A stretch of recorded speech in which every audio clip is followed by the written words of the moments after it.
So, Maharaj, what's happening here is, Maharaj, that the legislative party, a majority in the legislature of the Maharashtra Legislative Assembly, is treating itself as the political party and making orders for its own benefit. That's the constitutional issue that your lordships will have to decide. Represents the political party is as I said, Maharaj, the two offices, Maharaj, that is the leader of the three offices. Chief Whip and Whip are appointed by the political party and conveyed to the Speaker. The Chief Whip and the Deputy Whip. The Deputy Whip. So these are offices, Maharaj, that are bridge between the political party and the legislative party. According to you, who determines who is the political party? I'm sorry? Who determines who is the political There's no challenge here. No, I mean, ultimately, who is entrusted with the authority to decide? They have to have a split in the party first.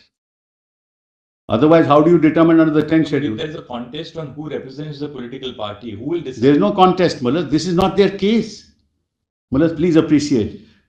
Till all this is happening, it is not their case that there is a political split in the political party. It is nobody's case. No, they say they are the Shiv Sena. Facts here, but who will then have the authority to decide who is the political party? That's right. Now you go, what you do is call a meeting of the political party. Supposing, Maharaj, let's forget about the 10th schedule. Let's not talk of the 10th schedule. Maharaj, I happen to be a faction in the party and I say, look, actually the majority of the party is with me. So like in requisition a meeting of the party, forget the 10th schedule. And Maharaj, after a requisition of meeting of the party, Maharaj, I take over. So I am the party. By majority, I take over. Against you. And there's nothing to do with the 10th schedule. I'm not talking about the 10th. I'm sorry. Test as they have said. Sorry? The test in Sadiq Ali. Test in Sadiq Ali is nothing to do with this issue, Mullah. That's not. I'm not talking of the 10th schedule now. I'm talking generally how a faction in a party can take over the party. Forget the 10th schedule. Now let's forget that 1985 10th schedule was not there. Then also this question would arise. But this question would arise only if there is a division in the legislative party. Dehors the 10th schedule. I hope, Malas, I made myself clear. Dehors the 10th schedule, this question can arise. That people in the legislative party can say that, look, no, we don't agree with your policies. Let's call a meeting of the party. Right? In that meeting, Malas, they feel that they are a faction who are entitled, Malas, to the symbol of the party. They want to set up a separate party. Right? They can go and say that we, the legislators, along with the organizational structure, are the party, separate party. Give us the symbol. We are the majority. Forget the 10th schedule. It can happen even now, but that can only happen if there's a split in the legislative party. Correct, Malach? It can only happen then. Otherwise, it's a normal procedure of taking over the presidency of the party. Sadiq Ali, the same thing happened. There was a split in the legislative party and the political party. And in Sadiq Ali, they said that, look, as far as the organizational structure is concerned, on both issues, they are entitled to, the other side is entitled to the symbol. That's fine. No issue. Here, mothers, this split should have happened on the 21st of June. There's nobody's case in the political party. Why? Because para 15 of the 10th schedule says that if there are two factions, and the symbols order says, if there are two factions resulting from a split in the political party, then the question of symbol will arise. Right, Malas? It is nobody's case here. Nobody has, they say they are the Shiv Sena. Why? Because they are 40. So how does a majority on the legislative assembly become the Shiv Sena? Then, Malaj, if in the Congress in Goa, if majority of the Congress legislators join, as they do, Malaj, I have been seeing this happen again and again, Malaj, then they are the Congress. They can say they are the Congress. But how can they say that? Therefore, Malaj, this has grave consequences on the polity of this country. Because now the legislative party seems to believe that it can, under the 10th schedule, proclaim itself to be the political party and throw out office bearers who are appointed by the political party in the House. Constitutionally, that cannot be countenanced. Who appoints the leader of the House? Says, in exercise of my power as chairperson of the Congress Parliamentary Party, I hereby make the following appointment to the Rajya Sabha. Shri Kharge, MP leader of the Congress Party, against the vacancy of Ghulam Nabi Azad, whose term in the Rajya Sabha has come to an end on 15th February. This is a letter written by the Congress UPA chairperson to the Speaker, to the chairman of the Congress or the Rajya Sabha. That's how Malaz people are appointed. Can Malaz, Mr. Kharge on his own, or could he have said that I am the leader? I have so many MPs, so I am the leader. The newly elected speaker, in an illegal, arbitrary and blatant display of malafide. And how do you normalize allow this speaker to decide this matter when he's been doing these things? Your Lordship's mother has great, confidence in the constitutional office of the speaker, Malas. Great confidence. But do they discharge this confidence? But that confidence you also have when you say that that speaker had to decide a disqualification petition.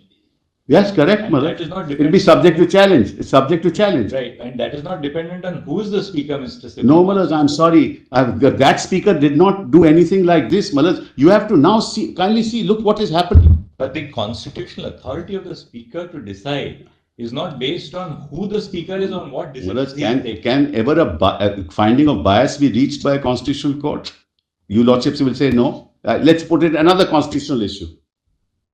If a constitutional authority has so conducted itself that a constitutional court comes to the conclusion that such a constitutional authority cannot discharge the functions that it is discharging because of its open bias, your Lordships will say no, we let them decide. I don't know, Malad. I don't have the answer for it. No, not necessarily. Rameshwar Prasad, with respect to a governor, Governor, the yes. judgment of this court that if there is an allegation of bias, then government has to come and defend it. Malad, that's exactly.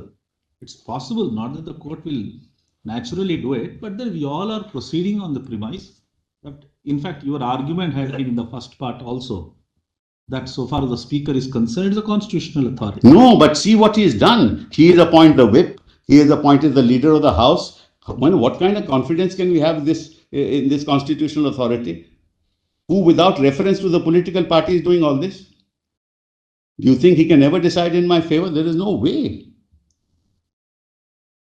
But then you have a first speaker who, in defiance of the legislative rules, gives 2 days notice. I'm sorry. No, that is. In defiance of the legislative rules, gives 2 days notice. What is all that your Lordship. Yeah, all this is the way everybody is behaving. And that's correct. So what do we do, Manoj? Your Lordship will then have to. There are two options. Either you debunk the authority of the speaker, or you say I said that on day one, Manoj. Alternately, irrespective of what lesser mortals decide, ultimately, in a democracy, you value the office of the institution. Then that 27th order should not. If we say correct, then the 27th order should not have been passed. Denigrating constitutional officers, including the office of a speaker. Well, they are denigrating themselves. So They are denigrating themselves. We are not denigrating. No, them. Mr. Sibal, there's some problem. It's a race to the bottom there. Yes, we have. We have to start Muller's.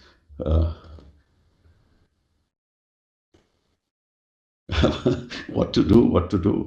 But the problem is, Muller, that problem is very serious. And therefore, it is they are the legislators, parliamentarians who have decided upon the speaker to be the tribunal for 10th schedule.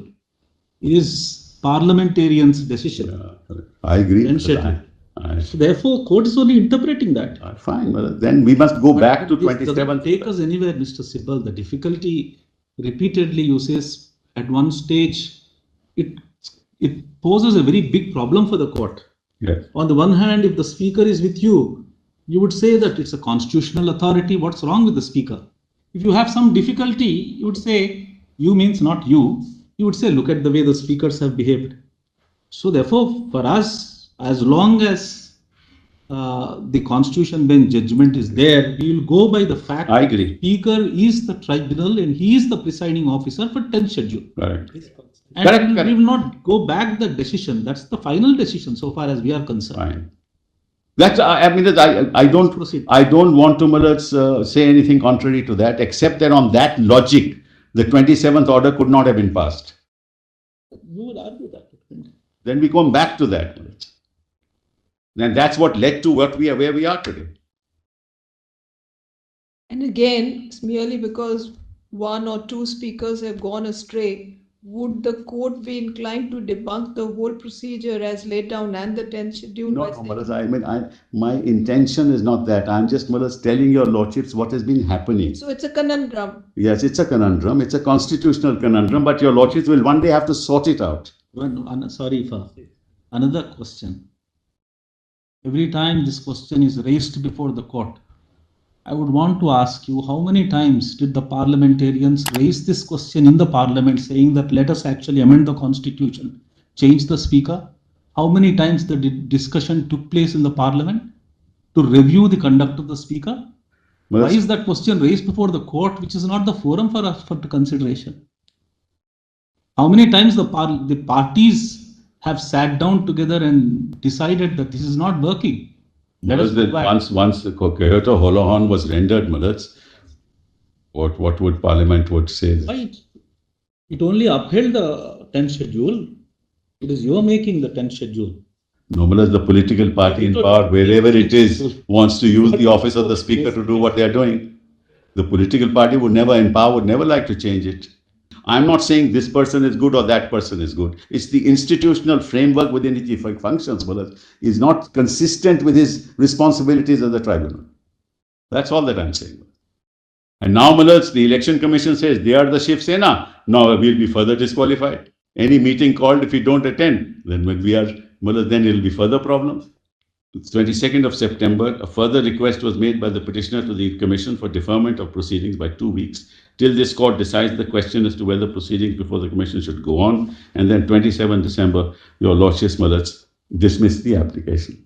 So that created another problem, Maharaj, because the Election Commission decided the matter, dehorsed, Maharaj, these pending proceedings, and on the basis of that majority in the Legislative Assembly has given them the symbol. Well, that very majority is subject of disqualification petition. So we have another problem. And we went to the Commission and said, please await the decision. The Supreme Court did not stay. It didn't stay the proceedings, but the Supreme Court did not say that you decide it on merits based on majority in the Legislative Assembly, because those disqualification petitions are pending. But he said, no, Supreme Court has said no stay, so I will decide the entire matter. That's the other problem that happened. Because I never thought your lordships meant stay of proceedings only meant that you decide whatever the matter is, you hear the arguments, decide on law, on the submissions made. But they took it, the High Court also took it the same way. We went to the High Court also. They rejected it, saying your lordships have said no stay. Therefore, the Commission can decide what it likes. And I told the Commission that, look, if supposing you give this symbol to them based on this majority, and ultimately they are disqualified, then what happens to the symbol? Will we get back the symbol? So, Maharaj, you have another problem on our hands. Only your lordships can decide this matter. We can only place the facts before you. You have to do something to be able to ensure that there is confidence in institutional frameworks in the system, in this country. That's my only concern. Winning or losing doesn't matter. These are political battles. Will be won today and lost tomorrow, or lost today and won tomorrow. But the institution must go on, and the people of India must have confidence in that institution, whether it's the Election Commission or the Office of the Speaker or the court. Then subsection 2 is very important. An elected member of a house who has been elected as such, otherwise than as a candidate set up by any political party, shall be disqualified for being a member of the house if he joins any political party after such election. I belong to that category. So, if I try and join any other party, I shall be disqualified. So, paragraph 3 as it then stood operated on the assumption that there is a split in the original political party. a split in the legislative party would not have been a defense, even if it is more than 1/3. There has to be a split in the original political party. Now, how does that split happen? Because he makes a claim before all this happens, demonstrates in the claim that a split has occurred, calls for a meeting of the original political party, has a faction, has a resolution passed, breaks away, Malaj, and then if he is 1/3, it's a defense. Even if he loses, Malaj, in capturing the party. And from the time of such split, such faction shall be deemed to be the political party to which he belongs for the purposes of subparagraph 1 of 2, and to be his original political party for the purposes of that paragraph. So the splinter group of that party can be a separate political party. He will, because he is 1/3 in the legislature, belong to that party, because that becomes his original political party. None of this has happened The here. quantum of the split, interestingly, was not defined in terms of numbers. So long as there is a split, the 1/3 is in relation to the group representing the legislative party. Not Yes, I agree, Mother. Mother, that split may be minority, majority, it doesn't matter. So long as, there is a split There is a split. in the original political party. Correct. So that's not the case here, Malad. On 21st of June, they were in Gujarat and they were in the Northeast, only the legislative members. And they never said there's a split. They said we are the Shiv Sena. So that claim was also not there.